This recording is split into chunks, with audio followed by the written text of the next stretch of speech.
परमपूजनीय श्री गुरुदेव, वंदनीय राष्ट्रसंत श्री तुकडोजी महाराज, परमहंस श्री संत लहानजी बाबा आणि आपल्या कार्यक्रमाचे अध्यक्ष आचार्य श्री विठ्ठलदासजी काठोडे महाराज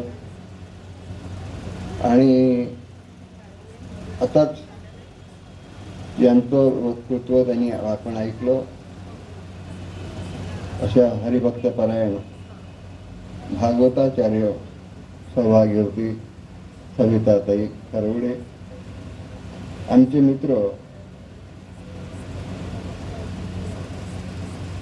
प्रार्थनेचे प्रचारक आदरणीय श्री साबळे दादा आणि समोर बसलेली सगळी सत्कार मूर्ती, आमचे वेदांताचार्य संदीप महाराज भिरे, तुबडे महाराज आणि आदरणीय शेख साहेब आणि वडिलांचा सत्कार स्वीकारण्यासाठी आलेले श्री गजाननराव गुरुमर, आमचे शास्त्रीजी महाराज, संकेत महाराज काळे आणि संचालन करणारे जे आहेत ते सुद्धा काळेच आहेत. काळे या नावात मला वैशिष्ट्य आहे. काळे म्हणजे रंगांना काळे, आणि काळे जरी असलं तरी सौभाग्यवतीची पोच ही काळीच असते, महत्वाची गोष्ट सांगतात. आणि हे सौभाग्यवतीचं लेणं आहे आणि आमच्या कार्यकर्त्याचे हे कार्यकर्ते आहेत. आपल्या संस्थांचे अध्यक्ष आदरणीय श्री नातेसाहेब यांचं प्रास्ताविक झालं असे सोने साहेब,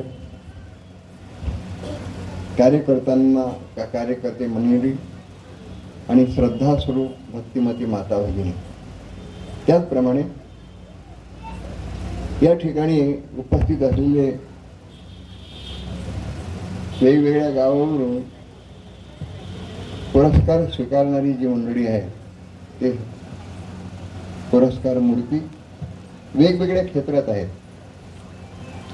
मार्गदर्शन काय करायचं आहे, मला असं निश्चित वाटते इथं बसणारे जे लोक आहेत त्यांना सगळ्यांना मार्ग मिळाला आहे आणि स्टेजवर असल्यामुळे आपलं दर्शन झालं आहे. मार्गदर्शन आहे. मार्गदर्शन काय करायचं आहे, भगवंतानी सगळ्या माणसाला प्रकृती दिली आहे आणि प्रकृती ही 3 प्रकारची आहे, सत्वगुण, रजगुण, तमोगुण सगळ्यांचे. इथं जे सत्कार मूर्ती आहे हे सुद्धा त्रिगुणात्मक आहे. एकाच विषयाचे ते नाही आहे. ब्रह्मज्ञानी जरी माणूस असला तरी तो प्रकृती भेदाशिवाय तो व्यवहार करत नाही. भगवद्गीतेत असं म्हटलं आहे की सदृशम चेष्टते स्वस्यात प्रकृतीर ज्ञानवानपी प्रकृतीम यांती भूतानी निग्रह किं करिष्यसि. ज्ञानी पुरुष जरी असला तरी सुद्धा तो प्रकृतीच्या प्रमाणेच वागतो. सगळे भक्त एक वाक्यता आणि एक कार्यात झालेले नाही. मला असं म्हणायचं आहे की अर्जुनाचा धनुष्यबाण जर उद्धवाच्या हाती दिला असता आणि अर्जुनाला शेवटी बद्रिकेश्वरावर पाठवलं असतं तर ते तुम्ही भक्त ठरले नसते. कारण त्यांची प्रकृती जी आहे त्या प्रकृती प्रमाणेच तो कार्य करते आणि त्या कार्यातूनच तो भक्त ठरत असतो. भक्त हा 2-3 प्रकाराने आहे. राष्ट्रसंतांनी ग्रामगीतेत असं म्हटलं आहे, भक्ताचे 3 लक्षण आहे. पहिलं लक्षण आहे मुखी नामाचे चिंतन, म्हणजे साधना. साधनेशिवाय भक्त होऊ शकत नाही. दुसरं लक्षण आहे हाती सेवा कार्य पूर्ण. ज्यांनी सेवा केली नाही ते भक्त ठरतच नाही. आणि तिसरं आहे चारित्र्य संपादन. या चारित्र्य संपादन आहे, भगवंताची भक्ती आहे आणि सेवा कार्य आहे. या त्रयीचा ज्याच्या अंगी आहे तो भक्त ठरतो. भगवद्गीतेच्या 12व्या अध्यायात भक्तियोग आहे. 12व्या अध्यायात. दुसऱ्या अध्यायात शेवटी स्थितप्रज्ञाचे लक्षण सांगितले आहे. 14व्या अध्यायात गुणातीतांची लक्षणं सांगितली आहेत. आणि 15व्या अध्यायात 3 प्रकारचे सांगितले आहेत. पुरुषोत्तम आणि क्षर आणि अक्षर याचं विश्लेषण केलं. पण मला भगवद्गीतेच्या 700 श्लोकामध्ये भक्त हा मंदिरात जाऊन भजन करतो त्याला भक्त असं म्हणतात, गंध लावतो म्हणजे भक्त म्हणतात, माळा घालतो म्हणजे भक्त म्हणतात, असं भगवद्गीतेच्या कोणत्याही अध्यायात मला दिसलं नाही. उलट अद्वेष्टा सर्वभूतानां मैत्र करुणैवच निर्ममोह निरंकार, पुढे सुख दुःख क्षमाशीलता हे आहे. म्हणजेच अद्वेष्टा, कोणी कोणाचा द्वेष करणार नाही. अद्वेष्टा सर्वभूतानां तो भक्त आहे. मग तू म्हणत गंध लावून माळा घालून हे फुकटायचं काय, वारकऱ्यांना फुकटायचं काय, हे नाही. 2 गोष्टीमध्ये फरक पडतोय. कोणत्या 2 गोष्टी? एक उपासना तत्व आणि एक दुसरं वेशभूषा. उपासना पद्धती आहे. उपासना पद्धती म्हणजे एक प्रार्थना करेल, एक हरिपाठ करेल, एक ध्यान करेल, एक आरती वाढील, हे उपासना पद्धती आहे. उपासनेचं मर्म एकच आहे, उपासना तत्व एकच आहे, परंतु उपासना पद्धतीत फरक आहे. काही लोक म्हणतात हरिपाठात काय पडलं आहे, काही लोक म्हणतात प्रार्थनात काय पडलं आहे, आरत्या कृती बोवाळल्या काय. हे प्रार्थनेचा जो आहे उपासना तत्व, त्या उपासने तत्वावर कोणीही टीका करू नये. जो टीका करत असेल तो भक्त आहे, नाही अभक्त आहे. उपासना तत्व एकच आहे. आता जुन्या काळात जवळजवळ 1000-2000 वर्षाच्या वेळेत लोक जटा वागत होते. कारण काय? शरीराचा सर्वात महत्वाचा जो अवयव आहे तो आहे डोकं, शिरस्त्राण. नंतर काय झालं की केस हे प्रचंड उपद्रव करणारे ठरले. मी एकदा हरिद्वारच्या कुंभमेळ्यात गेलो होतो. तुकाराम दादा सोबत होते माझ्या. त्यावेळेस ज्या वेळेस तिथं त्या स्नानासाठी गेले ते लोक, त्यावेळेस एक साधू असा होता की त्याच्या जटा त्याच्या शिष्यानी खांद्यावर घेऊन माग चालू होत्या. मी प्रत्यक्ष डोळ्याने पाहिलं. किती उपद्रव आहे त्या माणसाला. मग डोक्यात केस काढले, मग पागोटी आली. केस, शिरास्त्राण, डोक्याचं संरक्षण करणं महत्वाचं आहे. दुसरं पागोटी आहे, तेही सुद्धा शिरस्त्राण हे अबाधित राहिलाय. पागोटी एकदा सुटली का पुन्हा आणखी बांधण्यासाठी एक कंटाळा घेत. म्हणून पटका 10-12 मीटरचा पटका बात. पण शिरस्त्राण हे तत्व ते झालं, पण उपांगात बदल झाला. नंतर पटकाही सुद्धा उपद्रवी ठरला. मग 1.25 मीटरमध्ये 3 टोप्या झकास होतात. शिरस्त्राण हे तत्व अबाधित राहिलं, पण उपांगात बदल झाला. आता टोप्याही निघाल्या, परंतु चाट्या करून कधी वावरत नाही.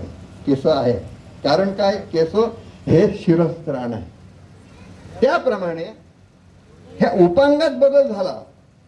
उपांगात बदल झाला त्यावेळे असं कोणी म्हणू नये. महाराजांनी असं सांगितलं आहे की रचना करी साधू म्हणून. महाराजांचा श्लोक, कधी संत रूपे येऊनी रचना करी साधू मुनी, हा देश कालही पाहुनी दे मार्ग जनते दावून. अवतार कितीदा येते आणि देती तया परिवर्तना, उठा आर्य पुत्रा धडकरी कर सामुदायिक प्रार्थना. हा काळ आहे आणि ह्या कालामधून अनुसरून आपण सगळ्यांनी वागलं पाहिजे, राहिलं पाहिजे. दुसरी गोष्ट वेशभूषा. एक भगवी टोपी घालीन, एक पांढरी टोपी घालीन, एक काही घालणार नाही, एक पांढरं कपडे वापरीन, एक भगवं कपडं वापरीन. कोणी दिगंबर साधू आहेत ते काहीच वापरत नाही. म्हणजे श्रेष्ठ कोणते, याच्यावर कोणालाही अधिकार नाही म्हणण्याचा. कारण आपापल्या पद्धतीने आहे ते. उपासना पद्धती आणि वेशभूषा याचा संबंध तत्वज्ञानाशी मुळीच नाही आहे. पण तत्वज्ञान राखण्यासाठी त्याचा उपयोग पंथावाल्यांनी केला आहे. भगवी टोपी म्हणजे तत्वज्ञान नाही, पण ही भगवी टोपी दर्शवी आपली पुरातन संस्कृती. इतिहास कालापूर्वीचे जे आर्य प्रार्थना काली तरी त्यागाची ही धरी धारणा. माझ्या अंतःकरणात त्यागवृत्ती निर्माण होण्यासाठी मी हे भगवी टोपी वापरली. चूक केली काय? कोणी पांढरी टोपी वापरली, कोणी पांढरी. म्हणजे ह्या टोपीचा फरक नाही पडत आहे. ते टोपीच्या मागे जे भावना आहे त्या भावना आपल्या अंतःकरणात स्थिर राहण्यासाठी वेशभूषा आहे मंडळी. या वेशभूषेत आणि प्रार्थनाच्या पद्धतीत जे भांडण करतात, मतभेद करतात, वेगळे वेगळे. आणि मी पहिल्यांदा सांगितलं, हे त्रिगुणात्मक जग आहे. भक्त ही सुद्धा प्रकृती प्रमाणे त्रिगुणात प्रकृती आहे. सगळी प्रकृती. ज्ञानेश्वर महाराजांचा काल वेगळा होता, नाथ महाराजांचा काल वेगळा होता आणि संत तुकारामांचा काल वेगळा होता. ज्ञानेश्वराचा काळ कसा होता? त्याच्यानंतर एकनाथांचा काल आहे, तुकारामांचा काल आहे. तुकारामांचा काल म्हणजे भले तरी देऊ कासेची लंगोटी. हे ज्ञानेश्वर महाराजांनी म्हटलं नाही.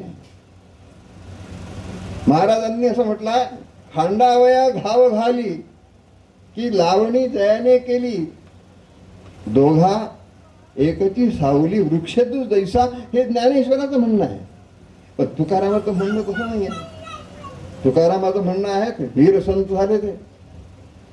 त्याच्या पुढे राष्ट्रसंत तुकडोजी महाराज झाले. महाराज काय म्हणतात? दिलवर के दिए दिलदार है हम, शत्रु के लिए तरवार है हम. या संतांच्या मालिकेतून त्या प्रकृती भेदानुसार संतांच्या म्हणजे सामाजिक परिवर्तनाच्या दृष्टीनं ते बोलले. त्यांच्या अंतःकरणात ज्ञानेश्वरापासून तुकडोजी महाराजांच्या पर्यंत जे मध्यम संत आहे त्या संतांचा अधिकार एकच आहे. ते वीर संत आहे म्हणून तमोगुण आहे असं नाही आहे. आणि ज्ञानेश्वर म्हणजे फक्त सत्वगुण असं नाही आहे. ह्या देशकाला परिस्थितीनुसार बदल होत असतात. त्याप्रमाणे आपण बदल केला आहे. माझा गौरव केला आहे आमच्या साबळे दादांनी, संस्कार मूर्ती म्हणून. पण मग मी फक्त मूर्तीच आहो. संस्कार हे तुमच्यात आहे. मला असं वाटते मी तर काही संस्कार मूर्ती म्हटलो नाही, तुम्ही म्हटलं. तुम्ही माझा गौरव केला, हा गौरव माझा नाही तुमचा आहे. माझ्या लहान माणसात तुम्ही मोठेपणा दाखवला. अरे लहानशा गोष्टीत मी उदाहरण सांगतो. एकनाथ महाराजांना गाढवात देव दिसला आणि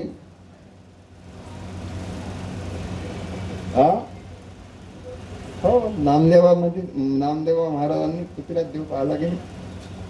मला एक सांगायचं की गाढवात एकनाथांनी देव पावला हे गाढवाचं वैशिष्ट्य का एकनाथाचं वैशिष्ट्य? सांगा बरं तुम्ही. एकनाथाचं वैशिष्ट्य आहे का संदीप महाराज? हा, तसं कुत्र्यात देव पावला हे कुत्र्याचं वैशिष्ट्य की नामदेवाचं वैशिष्ट्य? हा, नामदेवाचं वैशिष्ट्य. माझ्या लहानशा माणसामध्ये संस्कार मूर्ती पाहणं हे माझं वैशिष्ट्य की तुमचं वैशिष्ट्य? बोला. म्हणजे हे तुमचं वैशिष्ट्य आहे, तुमचं कार्यकर्त्यांचं वैशिष्ट्य आहे. मी जसा आहो तसाच.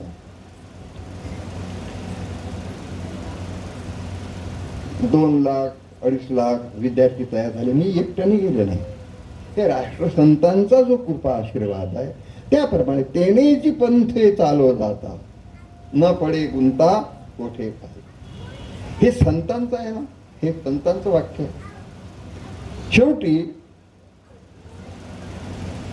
मी जाता जाता हे सांगतो, भक्त 4 प्रकारचे आहेत भगवद्गीतेमध्ये 7व्या अध्यायात. चतुर्विधा भजन्ते माम जना सकृतनो अर्जुन. आर्त, जिज्ञासू, अर्थार्थी आणि शेवटी ज्ञानीच्या भरतर्षभ. प्रथम जो आहे तो आर्त म्हणजे आर्त तो आरतीचे नि व्याजे. ज्ञानेश्वर महाराज म्हणतात भगवंताला पाहण्यासाठी ज्याचे भूक लागली आहे, ज्याची भूक लागली ते कुठं जेवण मिळेल असा विचार करतो, त्याला म्हणतात आर्तवान. आर्त म्हणजे व्याकुळता निर्माण होणे, ईश्वराच्या प्राप्तीची व्याकुळता निर्माण होणे. ह्या जेव्हा व्याकुळता निर्माण होते की नाही तेव्हा माणूस शोधत असतो. अरे बिडी पिण्याची जरी तलप लागली की नाही, इकडे तिकडे पाहते, अरे बिडी करणार, बिडी पुण्याचं आहे म्हणजे त्याला व्याकुळता आहे बिडी पिण्याची. मग शोध घेतो तो, कुठे बिडी पिळेल, कुठे बिडी पिळेल. अर्थ झाल्यानंतर मग जिज्ञासू म्हणजे भगवंत कसा आहे हे जाणण्याची इच्छा करतो, त्याला म्हणतात आर्त. जिज्ञासू तो जाणावयाली भजे म्हणजे ईश्वराला जाणण्याची इच्छा करतो. आणि तिसरं कोणतं आहे? अर्थार्थी. अनेक लोकांनी, संदीप महाराज अनेक लोकांनी अर्थार्थीचा भाव हा पैशासाठी भक्ती करणारा असा भाव घेतला. शंकराचार्यांनी घेतला. मला असं वाटते, मी म्हणायचं अरे भोगासाठी पैशासाठी भक्ती करणारा तो भक्तच नाही. ज्ञानेश्वरांनी म्हटलं आहे ना की एरजे किरीटी दयाचे भजने भोगासाठी ते आशा तिमिरे दृष्टी विषयांग झाले. विषयांग लोक आहेत ते पैसा मागे लागणारे. आणि ह्या अर्थार्थी पैसा मागे लागणार होत काय? अर्थार्थी याचा अर्थ भगवंताची प्राप्तीचा प्रयत्न करणारा. ईश्वराची प्राप्ती कशी होईल? अर्थ म्हणजे पैसा नाही, याच्या बोलण्यात काय अर्थ आहे असं म्हणतो की नाही आपण. म्हणजे पैसा आहे काय? अर्थ म्हणजे प्राप्ती, म्हणजे ईश्वराच्या प्राप्तीचा प्रयत्न करणारा त्याला म्हणता अर्थार्थी. आणि ज्यांनी प्राप्त केली आहे ते ज्ञानी. तेषां ज्ञानी नित्ययुक्त एक भक्तिर्विशिष्यते प्रियो हि ज्ञानीनोत्यर्थ अहम सचम प्रिय. हे सगळे लोक आपण महिला पुरुष हे 4 क्षेत्रात आहे. आर्त आहे, काही जिज्ञासू आहे, काही अर्थार्थी आहे. ज्ञानी फार कमी आहेत. आमच्या दादासारखी काठोळेदासारखी ज्ञानी पुरुष आहेत. पण हे नाही तसं नाही.